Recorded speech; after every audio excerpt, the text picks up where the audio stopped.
Then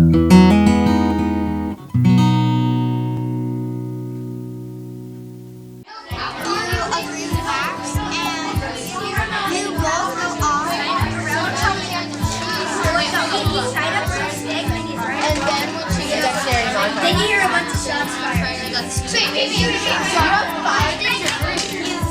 Nobody agreed. I didn't agree.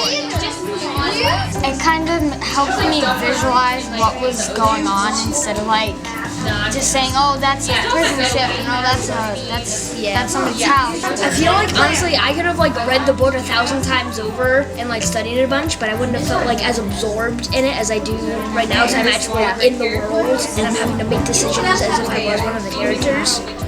One of my good friends, Megan, she was just telling me about how she was getting interested in like different role-playing games. So she was like super into Dungeons and Dragons, and I just would listen to her talk about like the world of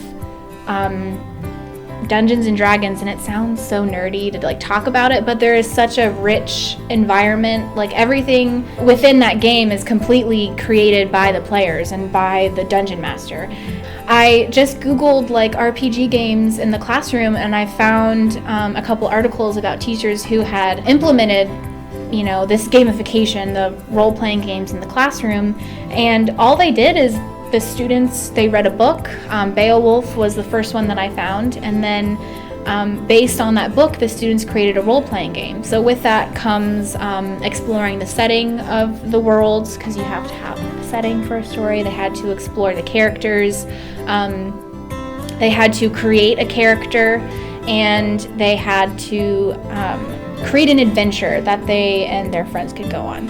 There were a couple days where I was like, today is critical. If today does not go well, we are going to have to reevaluate how we make this game. So there were a couple days, and I really had to be very intentional with how I scaffolded like the rules day, how I scaffolded, okay, this is what a game master does. So planning it was the hardest part.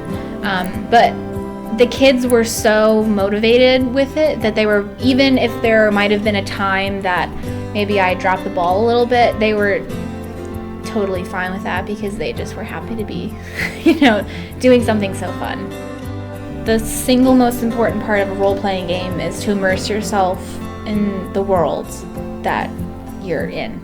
So we always hear that good readers immerse themselves in the world of the book that they're reading. I think this unit showed them how rich a book can be, even one that's like historical fiction, like American Revolution. It may sound dry, but like once you're in it, like once you're living in that world and you're experiencing the things that that the characters have been experiencing, and they immerse themselves in that, they really do begin to see like the depth and the breadth that, you know, literature and reading and writing books entails.